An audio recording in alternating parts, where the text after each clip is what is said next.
The F1 circus rolls into Austria, home of Red Bull Racing, who will be looking to provide the home crowd something to cheer about. The pecking order for qualifying in the race was not clear at all, as FP1 and FP2 were both rainy sessions, whilst many teams ran tyre wear programs during FP3. An intermediate Q1 session promised to spice up the grid, but it did nothing of the sort. Eliminated from Q1 were the usual suspects Nasser, Hulkenberg, Ericsson, Magnussen, Palmer and Alonso. Q2 was dry and Romain Grosjean made the most of the conditions, putting himself 5th in front of Alguersuari, Vettel and even Hamilton. Eliminated from Q2 were Sainz, Haryanto, Button, Wehrlein and Massa. Another intermediate session in Q3 made sure that Jaime Alguersuari took pole a whole 1.5 set of P2 Max Verstappen. Third is Valtteri Bottas and Lewis Hamilton joins him on the second row of the grid, with Kimi Raikkonen in 5th and Daniel Ricciardo in 6th. Nico Rosberg was 7th, but after a 10th place grid penalty for contact with Hulkenberg in practice, he is demoted to P17 and the German is already appearing to slip back from the top 2 in the championship and will have his work cut out in the race if he wants to get back in the fight.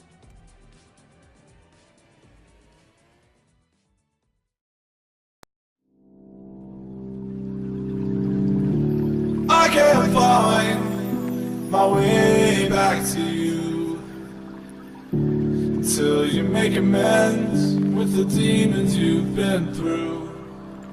And I can't regret leaving you alone until you find your way back home.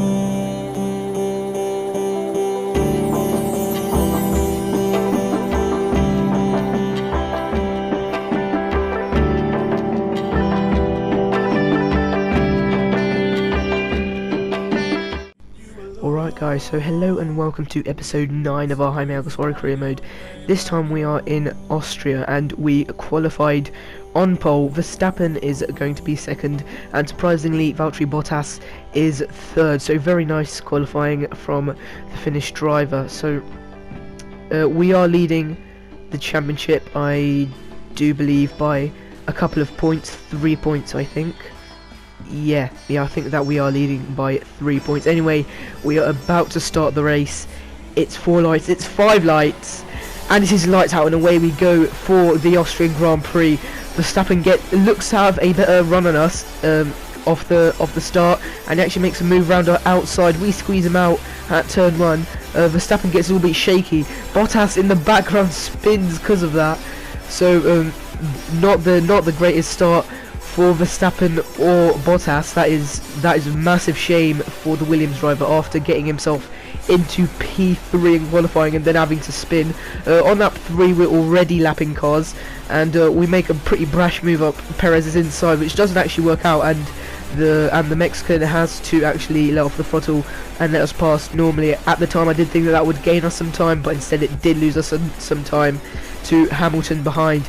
And on the tail end of lap 4 going on to lap 5 we get a very bad run into the final corner, and as a result we will get a bad run out of it.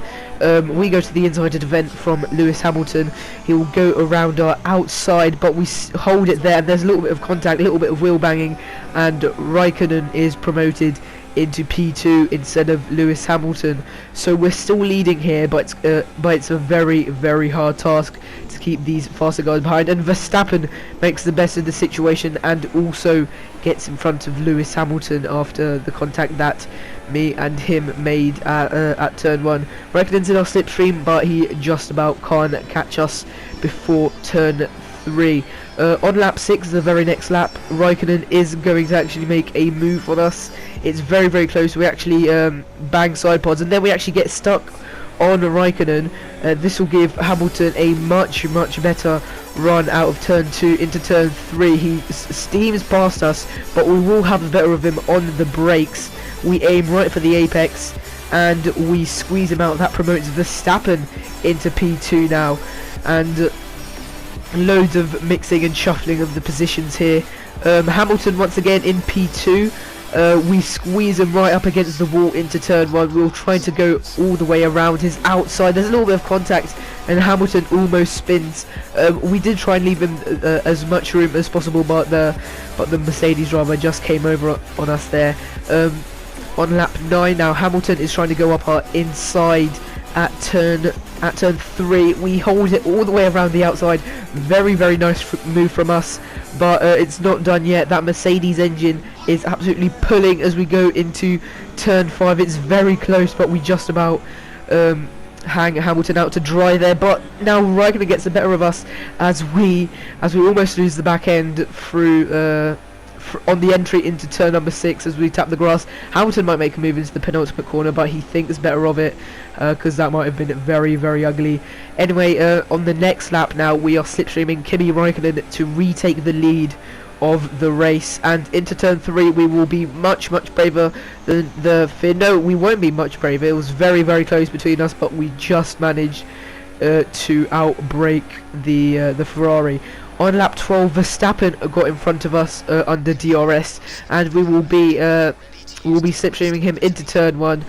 Once again, not very brave on the brakes on the entry into the braking zone, but as we get gradually further into the braking zone, we do brake later. On lap 20, we do an absolutely shocking pit entry, and we pit for the super soft tyre. So these tyres will try and get us to the end. 15 laps to the end, which just shows how little tyre wear there is around Austria, as super softs don't last that long around other tracks, but here they can last 15 laps. So on lap 23, so the very next lap, Esteban Gutierrez retires from the race as a Renault tries to go up the inside of Hulkenberg. They're 2 lap cars, and the safety car has been called out not very late, but at the latter stages of this Grand Prix, so this is going to be very exciting.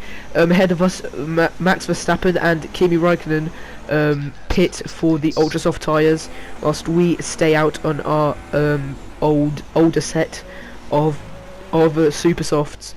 So on lap 26, the race is going to be restarted, going on to lap 27, and annoyingly Magnussen is separating us from both Mercedes. Is separating us from both Mercedes. So we prepare ourselves by trying to go up his inside already, and we get pretty much the perfect restart on Kevin Magnussen as we instantly promote ourselves into no, we don't promote ourselves, sorry, we instantly get ourselves past a slow moving Renault, and we'll try to hunt down the top 2, which we have successfully done just a lap later. Lewis Hamilton tries to go up the inside of Nico Rosberg. The roles have turned from the real life race, and Lewis Hamilton gets up into P1, pushing his teammate out wide. 2 laps later, on lap 30, we are slipstreaming Lewis Hamilton coming into turn 2. We won't make a move on him just yet, but we will have a DRS on him. Nico Hulkenberg, a lapped car, is right behind us there, almost going into the back of us. We have the slipstream and DRS on Lewis Hamilton, but we are kind of too far back to make a move into turn 3. No, we're not. We go right up his inside, and that is us into P1 with 6 laps to go. So now the main priority is keeping Hamilton behind me, but unfortunately we haven't done that. Nico Rosberg is starting to get in on the action after he got himself past the likes of Verstappen and Raikkonen. We push Hamilton wide, so he will definitely know the feeling of that, but we keep P1. On lap 33, Nico Rosberg just made a move on us into the penultimate corner. We have the slipstream, but we don't have the DRS. Lewis Hamilton is going to be closing in on us like a hound because he has DRS and the tow from both of us. We push Rosberg out wide, and then he collects Hamilton, and that's Hamilton off onto the grass, and he's going to lose heaps of time.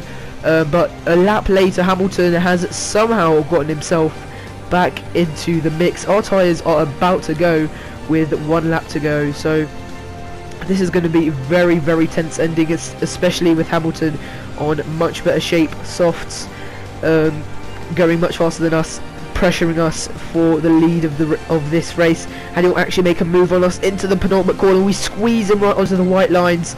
That was very, very close. We try to make it stick all the way around the outside at the penultimate corner, but we'll get a pretty good switchback on him. But no, we won't, because that Mercedes has insane traction. Ricciardo is closing up to us because he has the tow. it's the final lap now, and we make the move up into the final corner. Hamilton goes wide and he collects Daniel Ricciardo, and that's him out of this race. But we have greater things to worry about, as Ricciardo is right on the back of us coming into turn 2. We try to force him off it onto the outside. There's a little bit of contact between us, and then we push him further wide on the exit of that, so that was not very clean at all. But later on in the lap, going into the penultimate corner, we go to the inside to defend from Daniel Ricciardo. Our tyres are literally at bursting point, but we hold off Ricciardo and we come around the final corner to win the Austrian Grand Prix. Love was handmade for somebody like me. Come on now, follow my lead. I may be crazy, don't mind me. Say, boy, let's not talk too much. Tap on my waist and put that body on me. Come on now, follow my lead. Come on now, follow my lead.